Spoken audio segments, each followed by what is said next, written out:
बिस्मिल्लाहिर्रहमानिर्रहीम। नाज़रीन अस्सलाम वालेकुम। मैं हूं आपका मेज़बान साबिर शाकिर, वफाकी दारुल हुकूमत इस्लामाबाद से।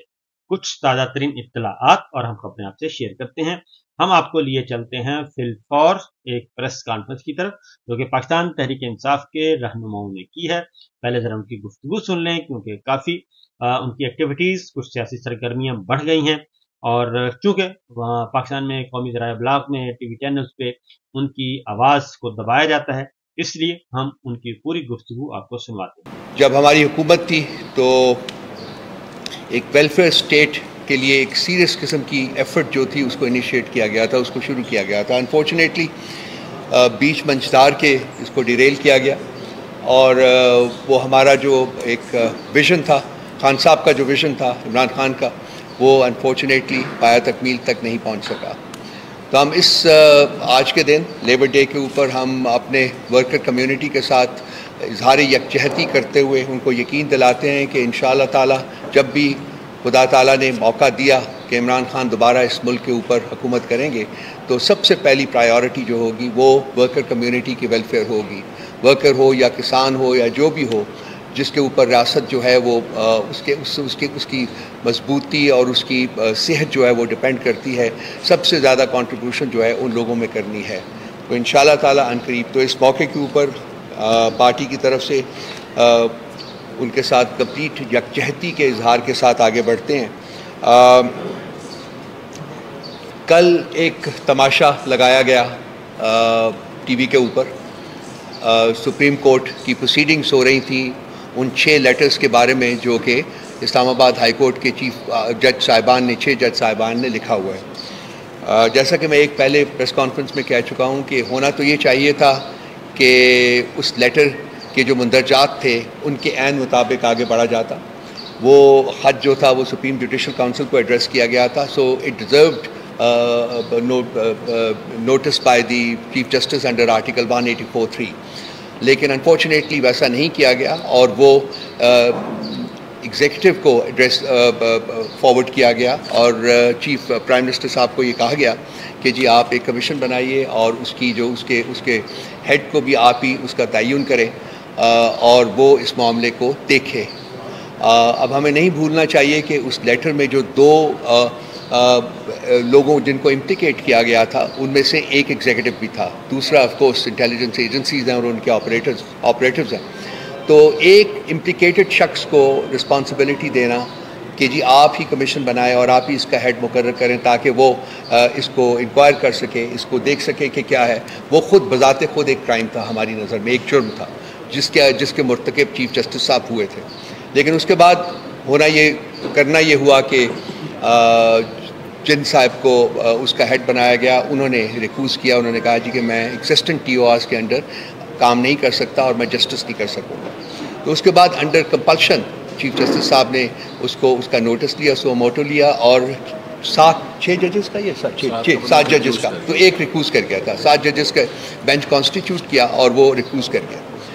बाकी 6 जजेस का बेंच था। तो उसकी कल पहली जो मूट हुई थी, उससे पहले एक लेटर लिखा गया चीफ जस्टिस साहब ने मुख्तलिफ हाई कोर्ट्स को लिखा जी कि आप भी अपनी अपनी जो प्रपोजल्स हैं, आपकी जो सजेशंस हैं वो दीजिए। तो इस्लामाबाद हाई कोर्ट तो पहले ही दे चुकी हुई थी। उसके बाद Lahore high court, Peshawar high court और बलूचिस्तान हाई कोर्ट ने जो अपने जवाब दिए हैं वो इस सिस्टम की इंडाइटमेंट है। यानी कि इस्लामाबाद हाई कोर्ट के 6 जज साहिबान ने जो लिखा था वो कुछ भी नहीं है एज़ कम्पेयर टू उन चीज़ों के जो कि इन 3 और हाई कोर्ट्स ने अपने जवाबात में उनमें लिखे हुए हैं। अगर वो मेरा ख्याल अगर आप पढ़ लें जवाबात तो आपको खुद अंदाज़ा हो जाएगा कि बेसिक बात यह है कि उन तमाम हाई कोर्ट्स ने इस्लामाबाद हाई कोर्ट के 6 जजेस की जो कंटेंशन है इंटरफेरेंस की, उसको इंडोर्स किया है, बल्कि उससे भी आगे गया कि इंटरफेरेंस हो रही है और इंटरफेरेंस बाहर के इदारों की तरफ से हो रही है। तो अब इन कंटेंट्स को अगर आप लेके आगे बढ़ें तो चीफ जस्टिस साहब की हमारे नज़दीक जिम्मेदारी बनती थी कि वो इनको इन्वेस्टिगेट करें। लेकिन कल जो हमने तमाशा देखा है टीवी स्क्रीन के ऊपर, उसमें वो सारा वक्त जबकि प्रोसीडिंग्स हो रही थी वो एक ही बात कर रहे थे कि इंटरफेरेंस मेरे अहद में नहीं हुई और इंटरफेरेंस अंदर से भी होती है। कंसिक्वेंटली वो पाकिस्तान की वर्चुअली तमाम judiciary, at Islamabad high court, at Lahore high court, at Balochistan high court, at Peshawar high court, और ऑल्सो जजेस sitting on either side of him in that supreme court bench, उन तमाम की जो कंटेंशन थी, चीफ जस्टिस साहब की वाहिद आवाज़ है जो उसके साथ एग्री नहीं कर रही थी, और वो अकेली आवाज़ ये कह रही थी कि इंटरफेरेंस नहीं हो रही, या ये कि मेरे दौर में इंटरफेरेंस नहीं हुई। हालांकि वो जो लेटर इस्लामाबाद हाई कोर्ट के जज साहिबान ने लिखा था उसमें उन्होंने स्पेसिफिकली मेंशन किया था कि एक मीटिंग के दौरान, ये उस वक़्त सीनियर प्यूरी जज थे, इनकी प्रेजेंस में हमने अपने जो सबमिशंस थी वो की थी regarding interference by the establishment and by the executive.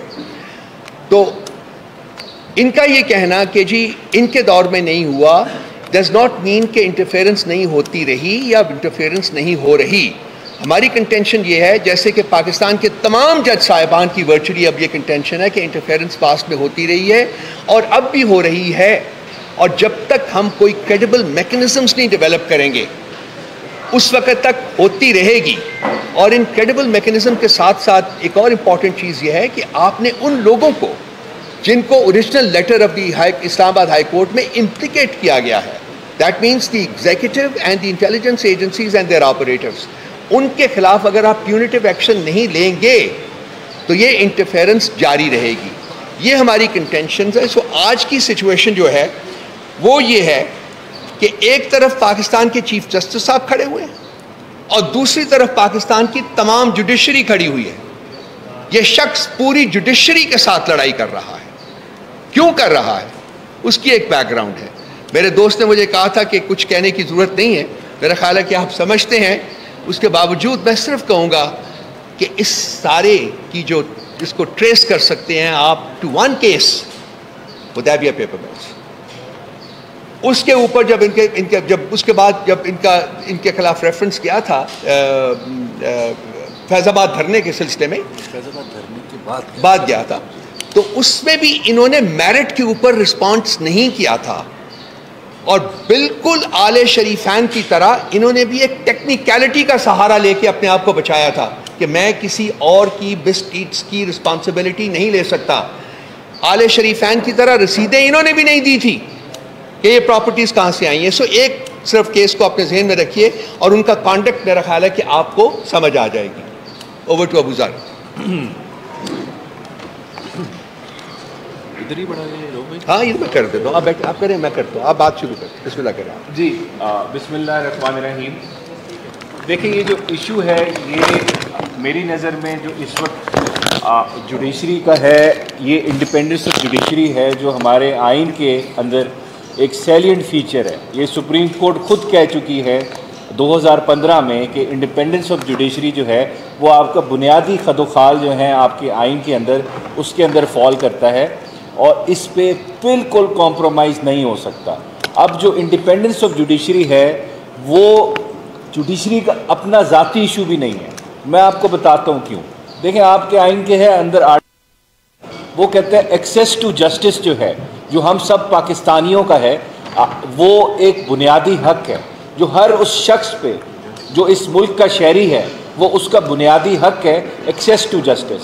अगर जुडिशरी के अंदर इंटरफेरेंस है, उसके प्रोसेस को सैबोटाज करने की कोशिश की जा रही है, तो जो एक्सेस टू जस्टिस का बुनियादी हक है, मेरा, आपका, हम सब का, वो कॉम्प्रोमाइज़ होता है। तो इस वजह से इंडिपेंडेंस ऑफ जुडिशरी सिर्फ हमारे चीफ जस्टिस साहब का इशू नहीं है या इवन इन सारे जजेस का भी इशू नहीं है, वो हम सब का इशू है। सबसे पहली बात तो ये है। दूसरी बात, देखिए, इस दुनिया में बड़े बड़े राइटर्स गुजरे हैं और बड़े बड़े लिखारी गुजरे हैं, फिलोसफर्स गुजरे हैं, वो कुछ बातें कर गए हैं, कुछ असूल बता गए हैं, वो किसी ख्वाब या ख्याल में नहीं बात करके गए। उनकी बड़ी एक वेल रेड वो लोग थे, उन्होंने बड़ी एक प्रिंसिपल्स दिए आपको जिस पे एक रियासत जो होती है उसको कभी कॉम्प्रोमाइज़ नहीं करना चाहिए। देखें, आज से तकरीबन 2500 साल पहले सबसे पहले बात की कि रियासत के अंदर जो फंक्शंस हैं, तीन सतून जो होते हैं, एग्जीक्यूटिव, जुडिशरी और लेजिस्लेचर, ये एरिस्टोटल कह गया 2500 साल पहले। उसको समझ आ गई थी कि अगर ये तीनों फंक्शंस एक बॉडी के अंदर कॉन्सेंट्रेट हो जाएंगे तो वो फिर बादशाहत बनती है, या डिस्पोटिज्म बनता है, या डिक्टेटरशिप बनती है। फिर इसी के बाद एक बड़ा अच्छा राइटर आया, जज था असल में, मोंटेस्क्यू, कि एब्सोल्यूट पावर जो होती है वो करप्ट भी करती है आपको एब्सोल्यूटली। ये फ्रेंच राइटर था। इसका मतलब क्या था कि एक ऐसी बॉडी बना दें हम मुल्क के अंदर जिसके अंदर कोई चेक ना हो, ये ऐसा इदारा बना दे, वो किसी कानून के पाबंद ना हो, तो फिर वो काम भी ऐसे करेगा कि उसको कोई रोकने वाला नहीं होगा। अगर उसको कोई रोकने वाला नहीं होगा तो फिर वो काम ऐसे करेगा कि एब्सोल्युटली वो करप्ट ही हो जाएगा। करप्शन का मतलब ये नहीं है कि वो पैसे खाएगा, इसका मतलब ये है कि वो किसी कानून कायदे के तहत काम नहीं करेगा, उसको कोई रोकने वाला नहीं होगा, उसको कोई चेक नहीं होगा। अगर चेक नहीं होगा तो फिर कानून का बेड़ा गर्क होगा और बुनियादी हकूक जो हैं आपके पामाल होंगे। फिर हुआ क्या? हुआ ये कि आपने एग्जीक्यूटिव के ऊपर चेक रखने के लिए एक कॉन्सेप्ट दिया एक रियासत ने, जिसको कहते हैं आप जुडिशल रिव्यू। अब जुडिशल रिव्यू क्या है? ये जुडिशरी का काम है कि उसने रिव्यू करना है कि क्या एग्जीक्यूटिव और उसके अफसर, उसके अफसरान जो काम कर रहे हैं, क्या वो आइन के मुताबिक है कि नहीं है, या कानून के मुताबिक है कि नहीं है, क्या वो किसी की ख्वाहिश के मुताबिक हो रहा है कि इस मुल्क के आइन और कानून के मुताबिक हो रहा है। तो फिर जुडिशरी का काम आता है उसने देखना है मेरा कोई बुनियादी हकूक पामाल हुआ, आपका कोई बुनियादी हकूक पामाल हुआ, तो उस एग्जीक्यूटिव एक्शन को उसने on the touch stone of the constitution देखना है, या कानून देखना है, ये ठीक है कि गलत है।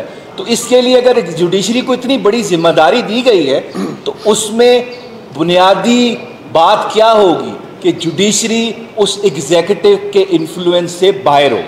अगर एग्जीक्यूटिव जिसने मेरे खिलाफ मेरा बुनियादी हकूक को पामाल करना है, अगर वही जुडिशरी के ऊपर बैठा हुआ है, अगर वही जुडिशरी को कंट्रोल कर रहा है, अगर वही जुडिशियल प्रोसेस में इंटरफेयर कर रहा है, तो क्या मैं उम्मीद कर सकता हूं कि वो जुडिशरी मेरे हक में फैसला करेगी या जस्टिस करेगी, इंसाफ कर पाएगी? ये as a matter of principle यहीं पे यहाँ पे बात ख़त्म हो जाती है। अगर कोई इंटरफेरेंस है जुडिशियल प्रोसेस में तो जुडिशरी का जो कॉन्सेप्ट है मुझे इंसाफ देने का, एग्जीक्यूटिव पे चेक रखने का, वो वहीं पे ख़त्म हो जाता है। वो इररेलेवेंट हो जाता है as a institution. Now coming to the point, Islamabad high court के 6 जजेस ने कैटेगोरिकली कहा कि इस्लामाबाद हाई कोर्ट की वर्किंग में इंटरफेरेंस है। अब यहाँ पे कहा जाता है कि मेरे दौर में नहीं हुई इंटरफेरेंस। अगर आपके दौर में इंटरफेरेंस नहीं होती बड़े एहतराम के साथ तो ये लेटर ना लिखते। अगर इंटरफेरेंस बंद हो गई होती तो ये लेटर ना आता। That means it is a continuous and recurring process जो चल रहा है इस वक्त। उसके अलावा अब इसको फर्दर इसको इस्टेब्लिश करने के लिए आपने रिकमेंडेशंस ली, व्यू पॉइंट लिया बाकी हाई कोर्ट से। लाहौर हाई कोर्ट कैटेगोरिकली कहता है इस मुल्क इसके जुडिशियल प्रोसेस में इंटरफेरेंस हो रही है, और ये हमें नज़र आता है, ये नहीं कि हवा में बात हो रही है, हम भी देख सकते हैं।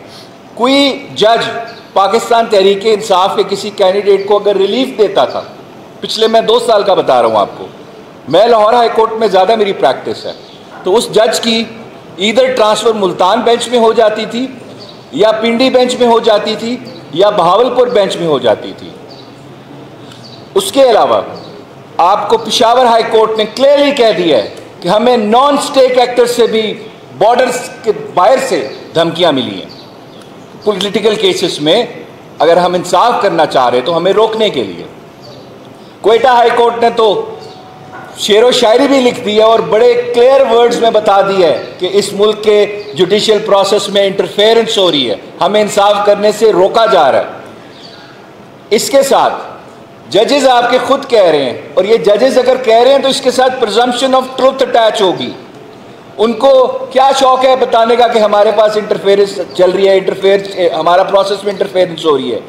अगर जज of the high court constitutional post है, अगर वो कह रहा है मुझे काम नहीं करने दिया जा रहा, मेरे काम में एग्जीक्यूटिव इंटरफेरेंस कर रहा है, उसको आप एज ए चार्ज शीट लें। वो एलिगेशन नहीं है, वो स्टेटमेंट नहीं है, वो चार्जशीट है इस मुल्क की एग्जीक्यूटिव के ऊपर कि आप इंटरफेयर कर रहे हैं। अब एग्जीक्यूटिव ने डिस्पेल करना इंप्रेशन या बर्डन ऑफ प्रूफ कि हम नहीं कर रहे, ये इनका इल्जाम नहीं है, ये चार्जशीट लगाई है इन्होंने एग्जीक्यूटिव के ऊपर। अब इसको देखें, इसको आप इस पिछले 2 साल में देखें आपका जुडिशियल प्रोसेस ने काम क्या किया। ट्रायल्स होते हैं अडयाला जेल के अंदर, उसमें पहले तो किसी मीडिया के शख्स को अंदर जाने की इजाज़त नहीं थी। किस तरह ट्रायल हुआ, किस तरह चला, किसी को कोई खबर नहीं। जो पता लगता था, जो हमारे वकला जाते थे वो बताते थे, no independent oversight of the media. तो वो पब्लिक ट्रायल के जो डेफिनेशन है आइन में, आपके कानून में, उस पर पूरा नहीं उतरते थे। फिर उसके बाद इस्लामाबाद हाई कोर्ट जाना पड़ा, कुछ मीडिया के लोगों को एक्सेस मिल गई, लेकिन वो भी आपको पता है पिक एंड चूज होता है, हर शख्स को नहीं दिया अंदर जाने देते थे। फिर उसके बाद हमने कहा यहाँ तो पब्लिक का भी राइट बनता है कि वो आके ट्रायल देखे, जिसको हम पब्लिक कहते हैं। तो कुछ 12 लोग हर तारीख पे आते थे, जिनको एक डब्बे में बंद करके बिठाया जाता था, और वो ना मुझे पता था कौन लोग हैं, ना हमारे बाकी वकला को पता था, ना इमरान खान साहब को पता था वो कौन लोग हैं, उनको किसने ला के बिठाया है। जब उनसे सवाल हम करते थे आपका कौन लोग हैं, या तो वो 100% तकरीबन 99% खामोश होते थे या जवाब देते थे हम पब्लिक एट लार्ज हैं। तो उनसे पूछा पब्लिक एट लार्ज का मतलब क्या है, तो उनको वो भी नहीं पता था। तो उनको इस वजह से तोते की तरह रटा के भेजा जाता था, आपने ये जवाब देना है। पब्लिक एट लार्ज का मतलब है कि इस हॉल में जितने लोग बैठे हैं, इस मुल्क के जितने लोग हैं, इनका दिल करे तो कोर्ट रूम के अंदर जा सकते हैं, subject to the condition court room में जगह है। इस वजह से फिर 12-12 घंटे केस चलाया जाता है। जज साहब को भी जल्दी है, भूल गए कि गोल्डन प्रिंसिपल है कानून का कि justice heard is justice buried. 12-12 घंटे केस चला, डिफेंस का राइट नहीं दिया गया, 342 की स्टेटमेंट नहीं रिकॉर्ड करने दी गई, अपने विटनेसेस नहीं पेश करने की कोशिश दी गई आपको अपॉर्चुनिटी। फिर ट्रायल हुआ, जिस तरह खान साहब के ट्रायल्स हुए, पूरी दुनिया कह रही है, हर वकील कह रहा है कि ये ट्रायल्स प्रोसीजरल सेफगार्ड्स नहीं दिए गए। ये इस सारी चीज़ों को अगर आप सामने रखें तो क्या मैं कह सकता हूं कि जुडिशियल प्रोसेस के अंदर इंटरफेरेंस नहीं है? मेरी रीजनेबल अप्रीहेंशन है, आम आदमी भी बैठेगा अगर वो सारे को देखेगा, इन सारी चीज़ों को सामने रखेगा, तो उसको यही लगेगा कि हमारे जुडिशियल प्रोसेस में इंटरफेरेंस है। रियासत की ख्वाहिश है कि इमरान खान साहब को कन्विक्ट किया जाए, बाय हुक या बाय क्रुक, हमने करना है कन्विक्ट। वो सीक्रेट ट्रायल क्यों किया गया? एक तो मकसद था इस मुल्क की आवाम से चेहरा छुपाना, नहीं दिखानी झलक। दूसरा मकसद ये था कि जो हम काम कर रहे हैं गैर कानूनी, गैर आईनी, वो भी इस आवाम तक ना पहुंचे। क्योंकि वो बड़ा फेमस राइटर था इंग्लैंड का, जेरेमी बेंथन, उसने कहा था all the sinister plans are executed behind the veil, कि जितने शैतानी काम होते हैं वो हमेशा पर्दे के पीछे होते हैं। छुपाना था, नहीं दिखाना था कि हम ज्यादती कर रहे हैं, लेकिन ये भूल गए इन केसेस की अपील्स भी फाइल होंगी इस्लामाबाद हाई कोर्ट में, अब डिस्कस हो रहे हैं। अब ये देखिए आप कितनी फजूल बात है, मज़ाक़ा खेज बात है कि एक केस में खान साहब का ट्रायल हो रहा है कि उन्होंने साइफर के कंटेंट्स को ट्विस्ट किया, और उस डिटरमिन करने के लिए क्या किया कि नहीं किया, वो साइफर उस केस के रिकॉर्ड का पार्ट भी नहीं है।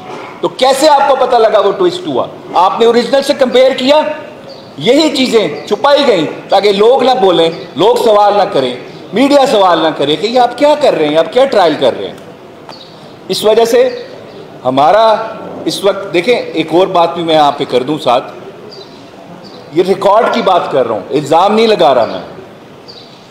हमने लाहौर हाई कोर्ट में केस किया कि हमें जुडिशरी से आरोज दें, वो फैसला आता है, हमें नहीं सुना गया, उसमें नोटिस भी नहीं किया गया। रात को हियरिंग होती है, लाइव देखी आपने, वो ऑर्डर सस्पेंड हो जाता है कि नहीं जी आप इलेक्शन प्रोसेस को सैबोटाज कर रहे हैं, हम पे ये इल्ज़ाम भी लग गया। हालांकि हम चाहते थे फ्री एंड फेयर इलेक्शन हो, जुडिशरी से आरोज लें, वो फिर हमारी एप्रीहेंशन सच साबित हुई।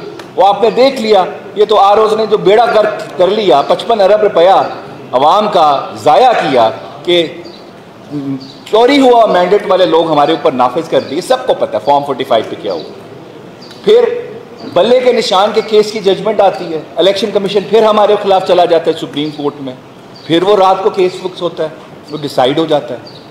अब हमने रिजर्व सीट्स के केस का पिटिशन फाइल की हुई है, 2 petitions supreme court of Pakistan में, तकरीबन 4 हफ्ते हो चुके हैं, अभी तक वो केस फिक्स नहीं हुआ।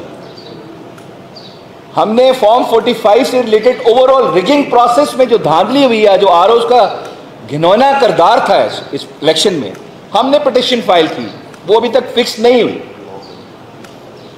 9 मई के इशू पे भी 25 मई को हमने, हाँ बिल्कुल बिल्कुल 9 मई को जी जी हमने पिटिशंस फाइल की, हमारे केसेस नहीं लगते। हम रजिस्ट्रार का साहब के पास जाते हैं, अर्ली हियरिंग्स की दरख्वास्त भी दे दी है, हमारे केसेस नहीं लग रहे। तो क्या हम तवक्को करते हैं कि हमारे साथ जो इस मुल्क का निज़ाम इंसाफ है और जो उसकी सबसे बड़ी अदालत है, क्या वो हमारे साथ फेयरली ट्रीट कर रही है? ये आपने गुफ्तगू सुनी जी, अभी गुफ्तगू जारी है, लेकिन फिल वक्त इतना ही। बाकी इंशाल्लाह अगले व्लॉग में। इजाजत दीजिए, अल्लाह।